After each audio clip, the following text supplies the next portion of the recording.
One of most important question है ये, Bhim and Arjun. इस क्वेश्चन की क्वालिटी है, इसमें भीम अर्जुन दोनों गुड्स बाय कर रहे हैं, फिर वो एक दूसरे को कुछ कैश भी ट्रांसफर कर रहे हैं, कोई गुड्स भेज रहे हैं। तो आपको थोड़ा वर्किंग नोट में इसका रिकॉर्ड मेंटेन करना पड़ेगा। अदरवाइज क्वेश्चन इजी है, कॉन्सेप्ट सेम है जो लास्ट डेज में कर रहे हैं हम। तो जो जिसके भी एक्सपेंस है उसके नाम पे ही नोट करेंगे।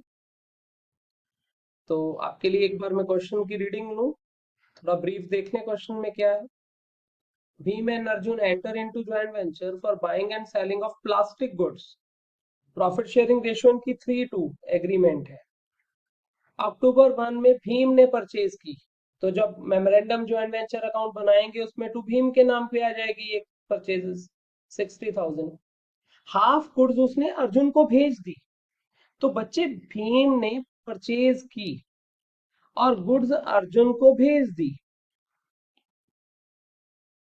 थोड़ा अपने लिए हमें क्लियर करना पड़ेगा कि भीम के पास कितनी आई। भीम ने कितनी गुड्स परचेज की? 60। इसमें से इसमें से 30 इसके पास से कम हो गई, अर्जुन के पास पहुंच गई। गुड्स का रिकॉर्ड देख रहा हूं, ये एक वर्किंग नोट है, मेन अकाउंट में इसका रोल नहीं है। फिर उसके बाद अक्टूबर में उसने 20,000 की और गुड्स बाय की, एक्सपेंस किए।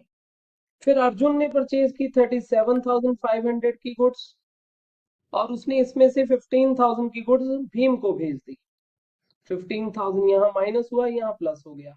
दैट मीन्स पोजीशन ये है कि इसके पास अभी गुड्स हैं 30, 20, 50, 65,000 की, और इसके पास गुड्स हैं 52,500 की।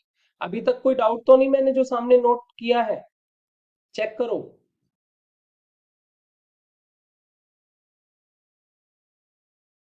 हाँ जी बच्चे, मैंने पहले भी बोला, रिस्पॉन्स दिया करो। No sir. चलिए, भीम ने अर्जुन को वैसे 16,000 रुपये कैश भेजा है, वो नीचे इनके पर्सनल अकाउंट में ही आएगा, ज्वाइंट वेंचर अकाउंट में नहीं आएगा ये। दोनों पार्टीज अपनी अपनी गुड्स 25% प्रॉफिट पे बेच रही हैं। Both parties sold goods at a profit of 25% on sale.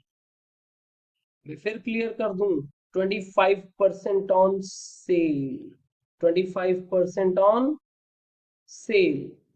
अगर 25% ऑन सेल हो तो ऑन कॉस्ट क्या रहा होगा? एनीवन, किसी को आइडिया है कैसे करते होते हैं? थर्ड। हम्म, 1/3 हो जाएगी। बिल्कुल ठीक, 1/3 हो जाएगा। और 25/75 हो जाएगा। किसी बच्चे को डाउट है तो थोड़ा डिटेल बोल रहा हूं मैं, सुनना। लेट सेल, अगर सेल 100 है तो प्रॉफिट कितना है? 25। दैट मीन्स कॉस्ट क्या रही होगी? 75। दैट मीन्स कि 75 कॉस्ट में 25 का प्रॉफिट है, तो प्रॉफिट ऑन कॉस्ट है 25 आउट ऑफ 75, दैट इज 1/3। तो कभी भी अगर 1/4 ऑन सेल प्रॉफिट है तो 1/3 ऑन कॉस्ट होता है, इंप्लाइड है। कोई confusion? No sir. No sir. अच्छा, थोड़ा और आगे बढ़े क्वेश्चन में। भीम के पास 12,500 का स्टॉक बचा पड़ा है, भीम के पास, मतलब वो जो सेल नहीं किया इसने। इसमें से कुछ गुड्स 5,000 वाली उसने खुद रख ली 8,000 में, बाकी की गुड्स बेच दी। तो फिलहाल मैंने 12,500 यहां से माइनस कर लिया, जो सामान नहीं बिका है, जिसकी कहाँ बेच दिया या रख लिया वो बाद में नोट कर लेंगे। और अर्जुन एक 1,500 छोड़ के बाकी सारा गुड्स सेल कर रहा है, मतलब उसकी 1,500 का लेस कर लिया। और ये 1,500 की गुड्स बैडली डैमेज्ड है, अनसेलेबल है, बिल्कुल नहीं बिकेंगी। तो 65,000 की गुड्स भीम के पास थी, 12,500 छोड़ के बाकी सब ये बेच रहा है। तो ये कितनी गुड्स सेल कर पा रहा है? 52,500। और पहले वाला अर्जुन कितनी गुड्स सेल कर पा रहा है? 51,000। ये दो फिगर्स पे कोई कंफ्यूजन है तो बोलो। No sir. दोनों लोग अपनी अपनी जो भी गुड्स हैं उस पे प्रॉफिट अर्न करते हैं, और जो प्रॉफिट है वो 25% ऑन सेल्स है और 1/3 ऑन कॉस्ट है। ये पॉइंट एसोसिएटेड है ना, क्लियर है? दोनों का प्रॉफिट जो है जी। यस। और मुझे तो कॉस्ट पता है, ये कॉस्ट है ना, ये क्या है? कॉस्ट। तो कॉस्ट का तो 1/3 करना पड़ेगा, तो करना इसका 1/3, इसका 1/3। क्या प्रॉफिट अर्न किया होगा इसने? 17,500, और इसने पूरा पूरा 17,000। दैट मीन्स प्रॉफिट ऐड कर दूं तो सेल आ जाएगी। इसने सेल की होगी 69, नहीं, 70,000 की, और इसने सेल की होगी 68,000 की। ये पॉइंट क्लियर हुआ सेल से रिलेटेड? हम जो सेल हुई है उसके बाद उसका प्रॉफिट कैलकुलेट करेंगे सेल का। जी, हम ना ये देख रहे हैं कि कितनी कॉस्ट वाली गुड्स हैं जो उनके पास थी, और क्या मार्जिन ऐड करके वो उसे सेल कर रहे हैं। इन दोनों ने पहले से प्लान कर रखा है ना कि ये अपनी जो भी कॉस्ट है उसका 1/3 मार्जिन ऐड करके उतने में ही गुड्स सेल करेंगे। समझ रहे हो? रिपीट। इन्होंने देखो क्वेश्चन में एक एग्रीमेंट किया था ना, ये रहा, both the parties sell goods at 25% profit on sale. That means जिसके पास जो भी गुड्स है वो उसका 1/3 मार्जिन ऐड करेगा और उतने में सेल कर देगा। ये एक स्टैंडर्ड एग्रीमेंट है। क्लियर है या नहीं? तो इस सेल के अलावा, अब दोबारा सुनना जरा, इस सेल के अलावा भीम के पास एक गुड्स और हैं जो बची रह गई हैं। भीम के पास कितनी गुड्स बची रह गई हैं?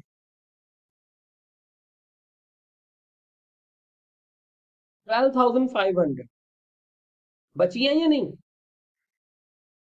Yes sir. और दूसरे अर्जुन के पास 1,500 है ना। अर्जुन वाली 1,500 की गुड्स तो ये रही।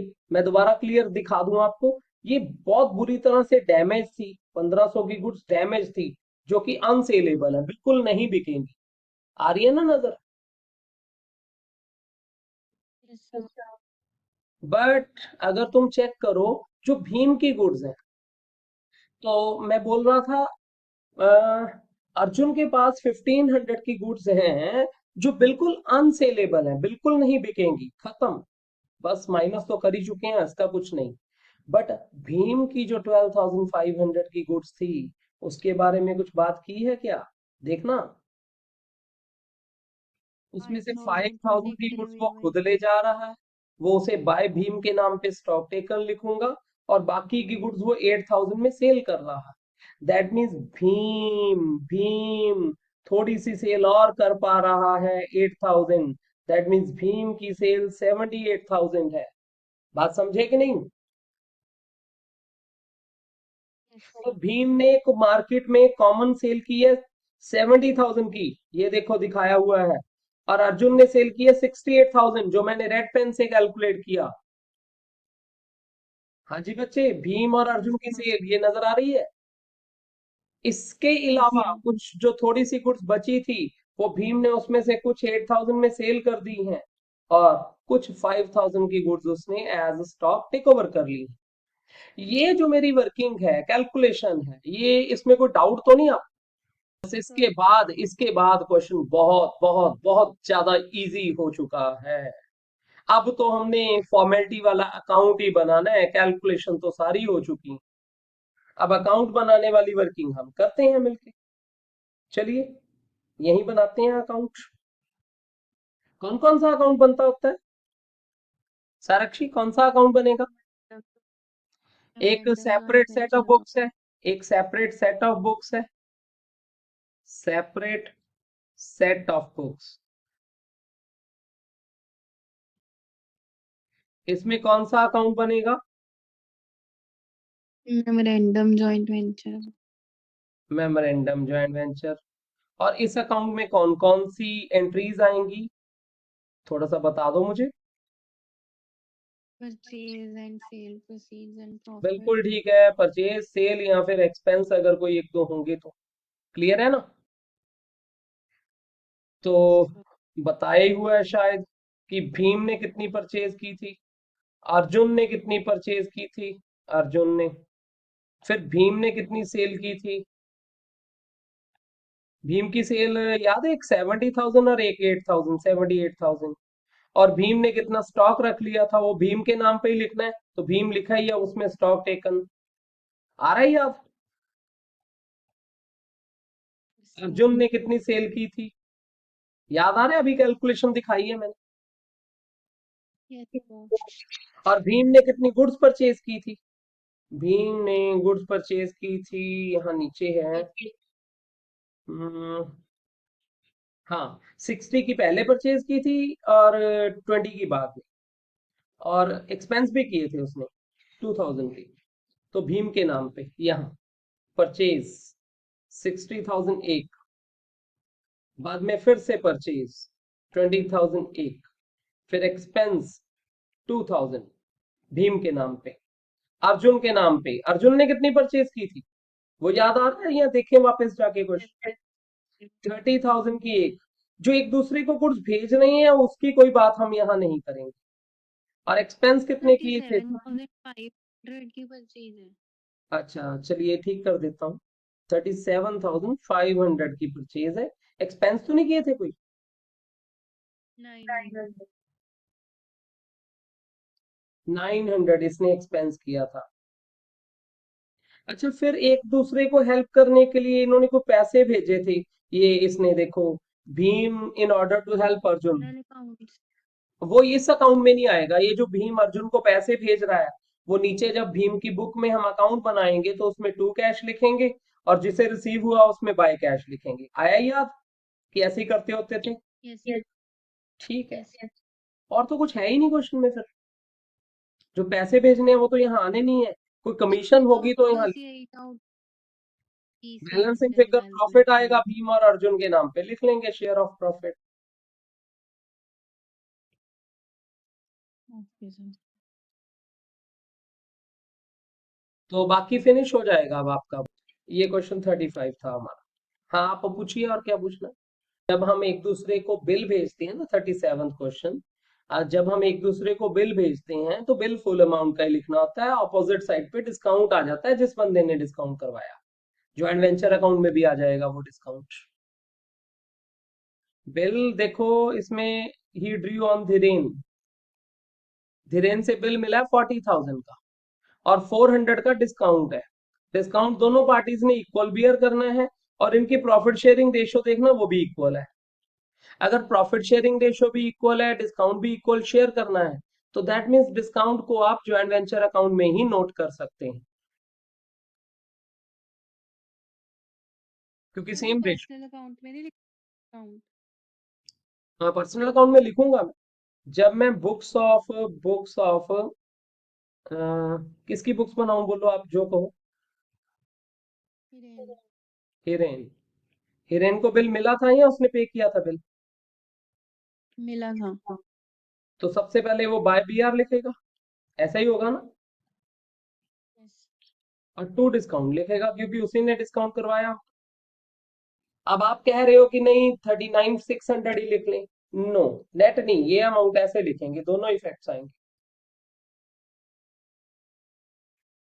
जब हम बुक्स ऑफ तो फिर बनाएंगे, लिख के दिखाता हूँ, discount books of equally work. Dhiren बनाएंगे जब हम, धीरेन, तो उसमें हम, बुक्स ऑफ धीरेन है ये, बुक्स ऑफ धीरेन में टू बिल पेबल आएगा 40,000, और डिस्काउंट नहीं आएगा, क्योंकि ये जो बुक होती है ना, वो अपने अपने खर्चे नोट करते होते हैं, वो अपना एस्पेक्ट नोट करते हैं, दूसरे बंदे का एस्पेक्ट नोट नहीं करते।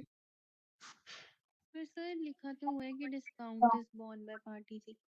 तो इसीलिए तो ज्वाइंट वेंचर में लिख लिया हमने, जब हम ज्वाइंट वेंचर अकाउंट बनाएंगे उसमें लिखेंगे ना हम टू डिस्काउंट। जब ज्वाइंट वेंचर में कोई एक्सपेंस लिखा गया तो ऑटोमेटिकली दोनों पार्टीज ने बियर कर लिया ना उस एक्सपेंस, क्योंकि ज्वाइंट वेंचर का प्रॉफिट उतने से कम हो गया। Okay sir. यहाँ जो डिस्काउंट होगा ना, वो हम उसके धीरेन, जिसने करवाया था, हम हीरेन के नाम पे लिखेंगे, डू हीरेन। और जब हीरेन के नाम पे वो डिस्काउंट नोट हो गया, तो अपने आप ही उसके साथ सेटलमेंट में वो फिगर मैच हो जाएगी। 33 क्वेश्चन में क्या पूछना चाहते हैं? इसने जो लिखा है कि मतलब पहले तो एक बार मतलब की बाय, फिर वो ये अदर कार सेल कर दी, तो उसमें पता नहीं चल रहा कैसे लिखूं जैसे जैसे बोलते प्रेजेंटेशन में। जाते हैं लिखते जाते हैं, उसमें क्या प्रॉब्लम है। ए बी मिलके जॉइंट वेंचर में इन्होंने second hand car purchase sale का बिजनेस स्टार्ट किया, 2:1 रेशो है। 16 मार्च को ए ने 2 कार बाय की हैं, तो जो मेमोरेंडम जॉइंट वेंचर है मैं उसमें 2A के नाम पे लिख लूंगा, 4800 भी और 7200 भी। उसके बाद उसने एक्सपेंस इंकर किए हैं, वो भी मैं 2A के नाम पे ही लिख लूंगा, 1800 रिपेयर का खर्चा। फिर ए ने सेल कर दिया, बाय ए के नाम पे लिखूंगा मैं 6000। और 10th अप्रैल को 10 another cars for 9300।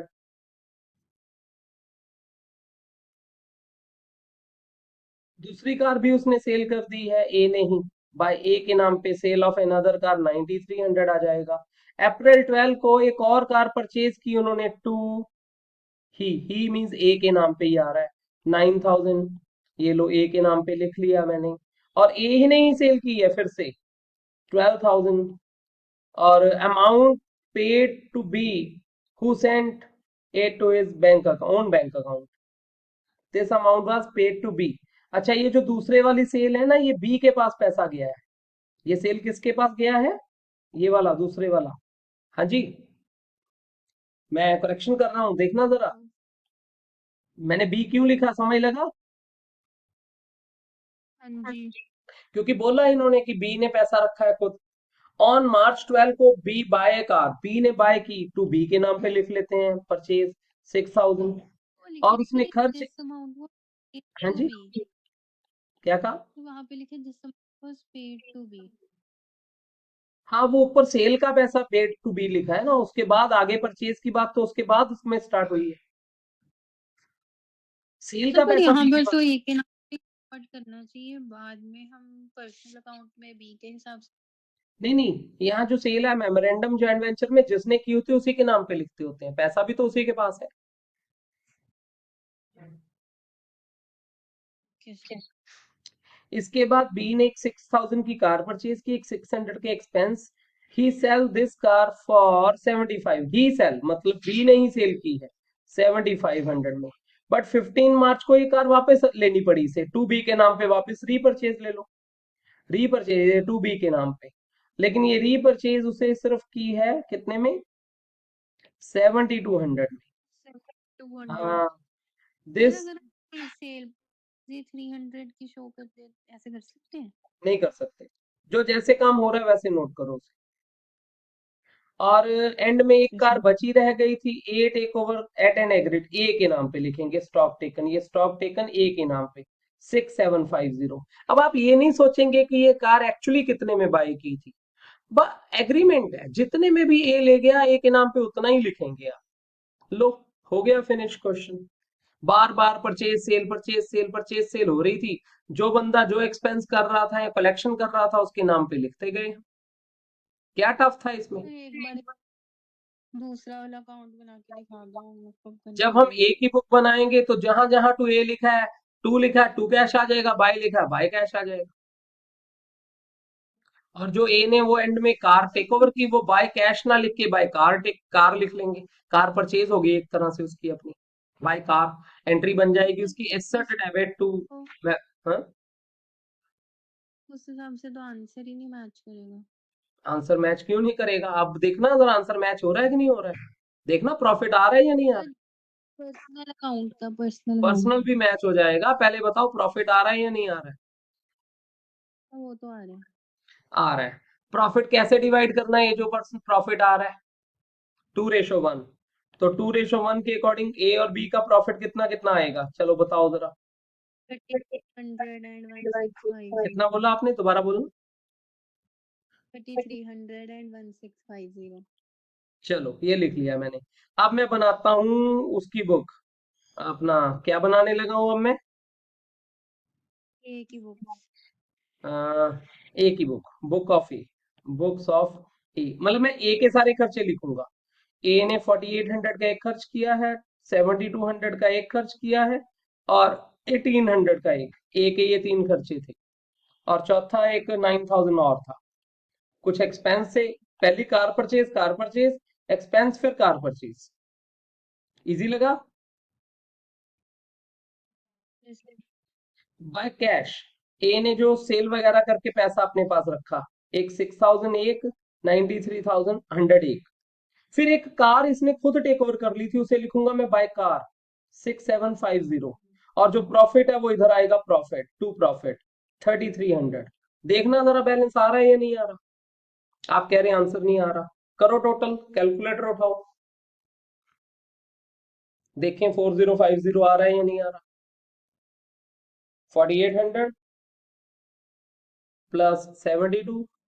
हाँ जी बच्चे, इजी था ना क्वेश्चन। थोड़ी पेशेंस चाहिए। थोड़ा आप लोगों को अपने आप में थोड़ा स्टेबल होना पड़ेगा, एक एक लाइन एक एक वर्ड पढ़ते जाओ, जैसे बोलते जाते हैं लिखते जाओ। है ही क्या क्वेश्चन में।